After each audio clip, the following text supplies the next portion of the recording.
UP TET 2018 का ये environment का सेक्शन है। तो ये जो पेपर है वो यूपी टेट 2018 में जो आपके एग्जाम्स हुए थे उसका पेपर का सोल्यूशन है।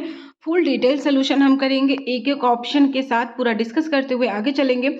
जहां पर सिर्फ ऑप्शन का आंसर बताने की ज़रूरत पड़ेगी, मैं आंसर बताऊंगी। जहां पर आपको मुझे लगेगा कि पूरा एक्सप्लेन करना पड़ेगा, जिससे कि ये जो क्वेश्चन इंपॉर्टेंट रहेंगे, जैसे कि इससे कोरिलेट करके नेक्स्ट एग्जाम में जो है यहीं से प्रश्न पूछे, तो वो भी मैं आप लोगों को एक्सप्लेन करते हुए चलूंगी। तो पहला क्वेश्चन है, 74वें संविधान संशोधन का संबंध किससे है? तो 74वें संविधान संशोधन का जो संबंध है वो शहरी स्थानीय स्वशासन से है। ये जो है संविधान के भाग 9 में इसका वर्णन है। पंचायती राज व्यवस्था का जो है वर्णन संविधान के भाग 9 में है।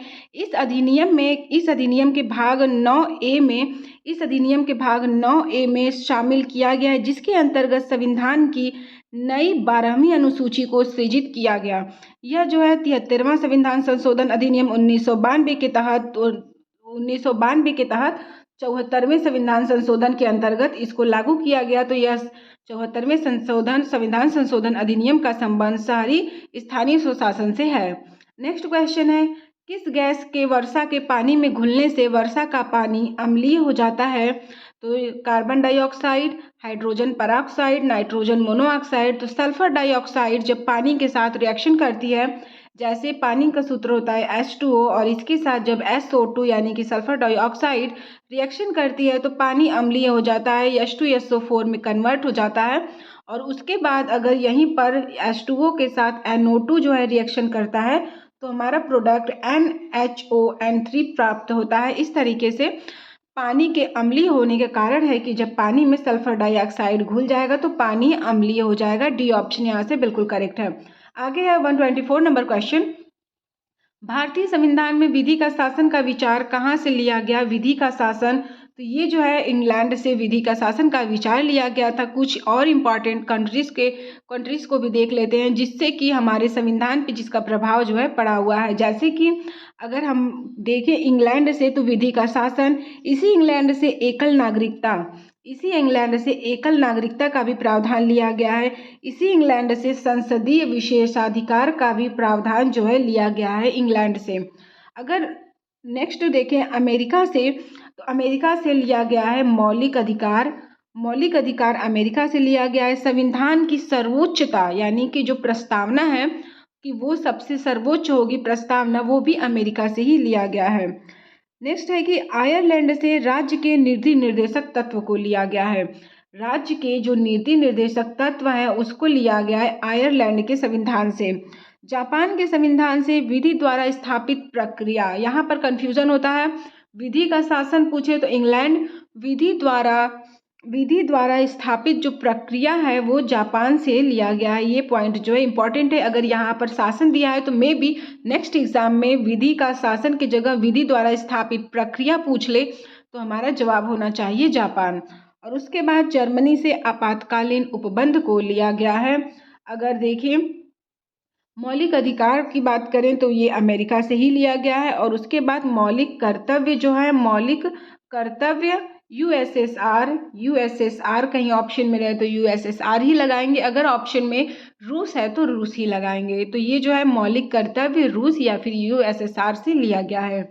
नेक्स्ट है 125 नंबर क्वेश्चन, लोकसभा के चुनाव हेतु अधिसूचना कौन जारी करता है? तो ये अधिसूचना भारत का निर्वाचन आयोग जारी करता है। और निर्वाचन है उसका उल्लेख संविधान के 324 अनुच्छेद में है, अनुच्छेद नंबर 324 में है।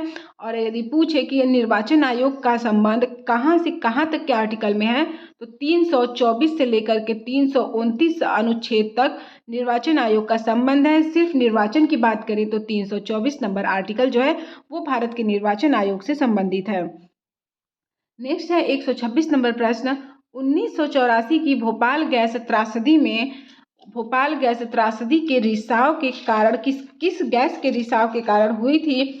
तो यहाँ पे ये जो है मिथाइल आइसोसाइनेट के रिसाव के कारण ये घटना घटित हुई थी 1984 में।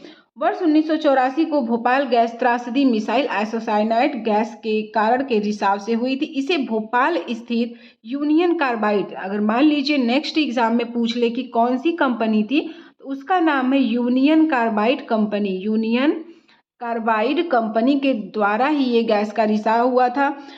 इसमें जो है हजारों से ज़्यादा लोगों की मृत्यु हो गई थी। मिसाइल आइसोसाइनेट का अगर आपसे फॉर्मूला पूछ ले तो CH3NC, ये जो है मिथाइल आइसोसाइनेट का फॉर्मूला होता है। मीथेन को मार्स गैस भी कहते हैं।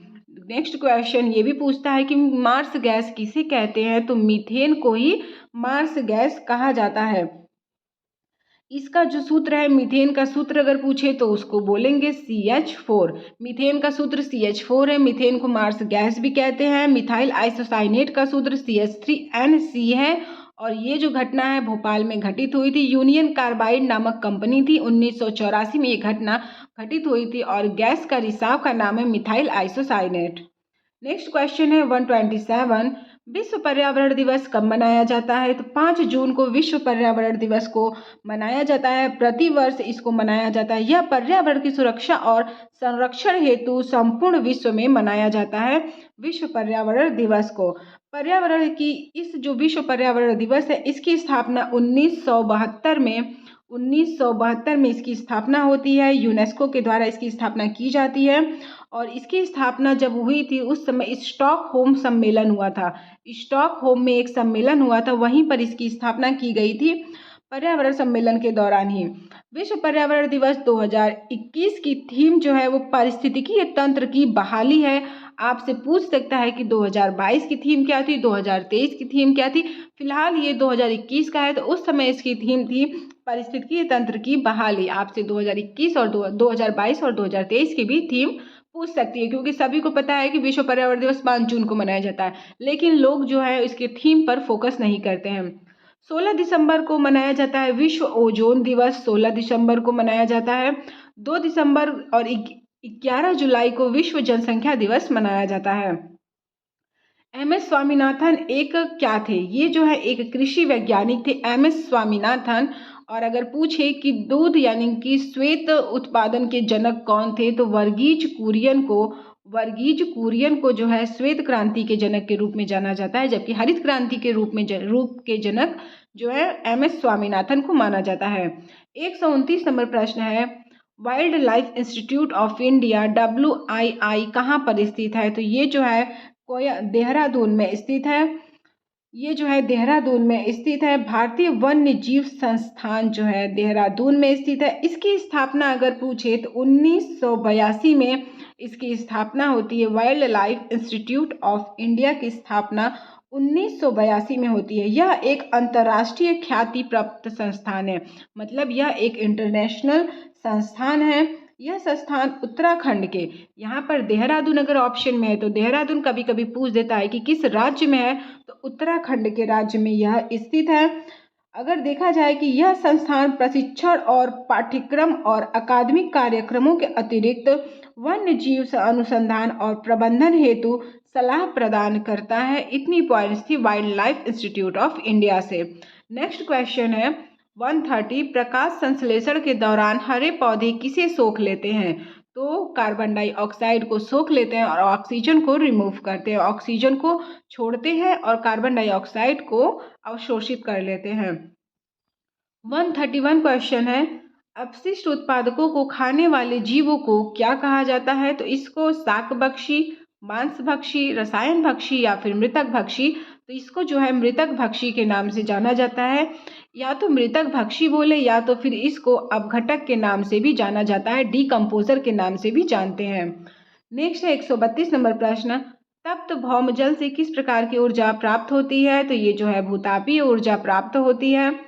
16 घास कहाँ पाए जाते हैं, 16 घास जो है पश्चिमी घाट पे पाए जाते हैं। इस तरीके से जो पश्चिमी घाट है, यहाँ पे हमारा पश्चिमी घाट है, इस पर 16 घास पाया जाता है। नीलगिरी की पहाड़ी पर भी 16 घास पाया जाता है।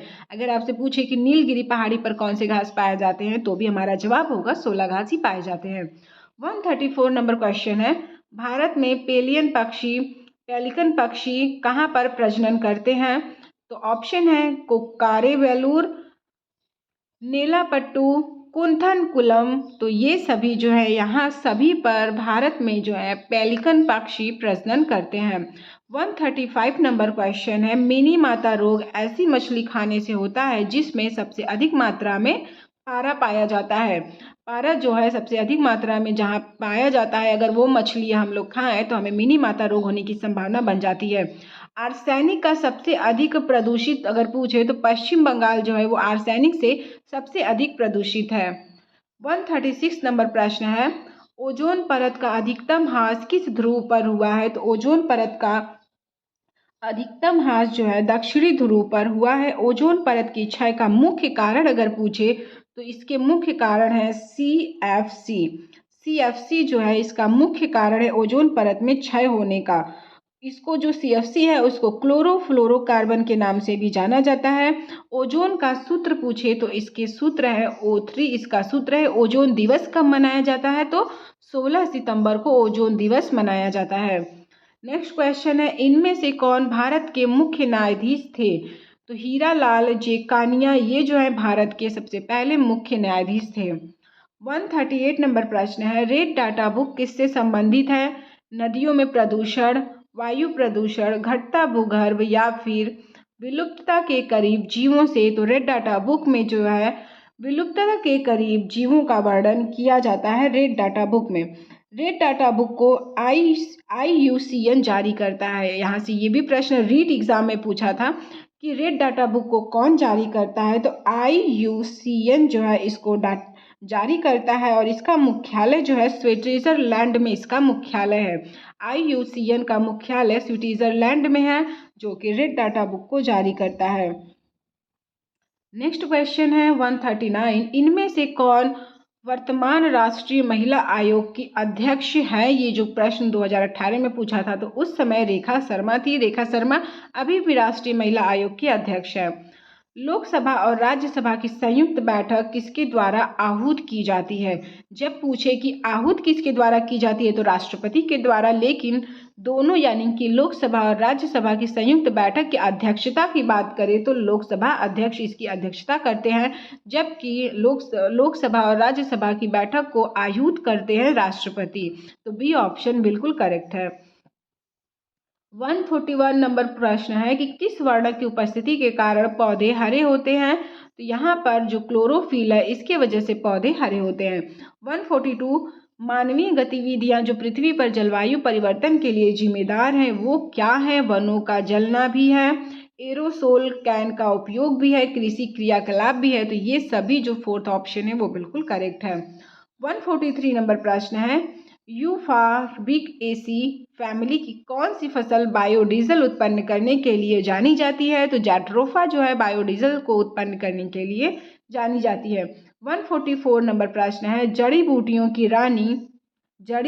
की रानी भारत की सबसे पवित्र जड़ी बूटी है। इस औषधि पौधे का हिंदू धर्म में महत्व और इसका वानस्पतिक नाम जो है ओसिमम सैक्टम है। इसको सामान्यतः किस नाम से जाना जाता है? तो इसको हम तुलसी के नाम से जानते हैं। और ये भी पूछ सकता है कि तुलसी को जड़ी बूटियों की रानी किसे कहते हैं? तो डायरेक्ट प्रश्न भी बन सकता है। तो तुलसी को जड़ी बूटियों की रानी कहते हैं और इसका साइंटिफिक नेम पूछे तो ओसिमम सैक्टम इसका साइंटिफिक नेम है। 145 नंबर प्रश्न है, पीने के लिए सुरक्षित जल को क्या कहते हैं? पीने योग्य जल, पीने के लिए सुरक्षित जल को पीने योग्य जल कहते हैं। बी ऑप्शन करेक्ट है। 146 नंबर प्रश्न है, लोकसभा की कार्यवाही के प्रथम घंटे को क्या कहा जाता है? तो इसके प्रथम घंटे को प्रश्नकाल कहते हैं और अगर पूछे कि दूसरे घंटे को क्या कहा जाता है तो शून्यकाल। पहले घंटे को प्रश्नकाल, दूसरे घंटे को शून्यकाल। और लोकसभा की जो कार्यवाही है वो 11 बजे से स्टार्ट होती है। 11 से 12 के बीच के समय को प्रश्नकाल और 12 से 1 बजे के बीच के समय को शून्यकाल के नाम से भी जाना जाता है। इस तरीके से भी प्रश्न पूछ सकता है। 147 नंबर प्रश्न है, वर्षा जल संग्रहण क्या है? तो ये जो है वर्षा जल का जमाव और भंडारण को वर्षा जल संग्रहण के नाम से जाना जाता है। 148 नंबर प्रश्न है, भारतीय गैंडा संरक्षित कहाँ है? तो इसको जो है काजीरंगा नेशनल पार्क में संरक्षित करके रखा गया है भारतीय गैंडे को। 149 नंबर प्रश्न है, निम्न में से कौन सा क्रम पारिस्थितिकी तंत्र में ऊर्जा प्रवाह के संबंध में सही है? तो यहाँ पर उत्पादक, उपभोक्ता, पहले उत्पादक होता है फिर उपभोक्ता होता है, उसके बाद जो है अपघटक होता है। तो ए ऑप्शन बिल्कुल करेक्ट है। 150 नंबर प्रश्न है, कौन सी ग्रीन हाउस गैस वातावरण में सबसे अधिक मात्रा में उपलब्ध रहती है? तो कार्बन डाइऑक्साइड जो है वातावरण में सबसे ज़्यादा मात्रा में प्रेजेंट रहती है। तो इस तरीके से 150 क्वेश्चन तक हम कवर किए, मतलब हमने स्टार्ट किया था सिर्फ इन्वायरमेंट सेक्शन का। तो इसके पहले ही क्लास में मैंने 2 सेक्शन और करा दिया था इन्वायरमेंट का, प्रीवियस ईयर यूपी टेट का। ये जो है 2018 यूपी टेट का पेपर था, तो इसको आप लोग अच्छे तरीके से देख लीजिए। बाकी मुझे जितने का लगा कि डीपली एक्सप्लेनेशन करना चाहिए, मैंने उसको अच्छे से एक्सप्लेन भी कर दिया है। अगर यहाँ से अगर 1-2 प्रश्न, जैसे कि संविधान संशोधन से एक प्रश्न कन्फर्म है, बाकी जो है किस देश से क्या लिया गया है संविधान में, वो तो कंफर्म इम्पॉर्टेंट है। तो चारों ऑप्शन को मैंने डिस्कस कर दिया है, तो वहाँ से भी प्रश्न जो है नेक्स्ट एग्जाम में पूछने की संभावना बन जाएगी। तो आप उसको अच्छे से देख लीजिएगा, एक बार 2 बार अगर इसको आप देख लेते हैं, फिर आप जब एग्ज़ाम में बैठेंगे तो आप खुद अपने आप को पहले से बेटर फील करेंगे। तो मिलते हैं नेक्स्ट क्लास में। नेक्स्ट क्लास में हम नेक्स्ट ईयर के पेपर को सॉल्व करेंगे। तब तक के लिए जय हिंद, जय भारत।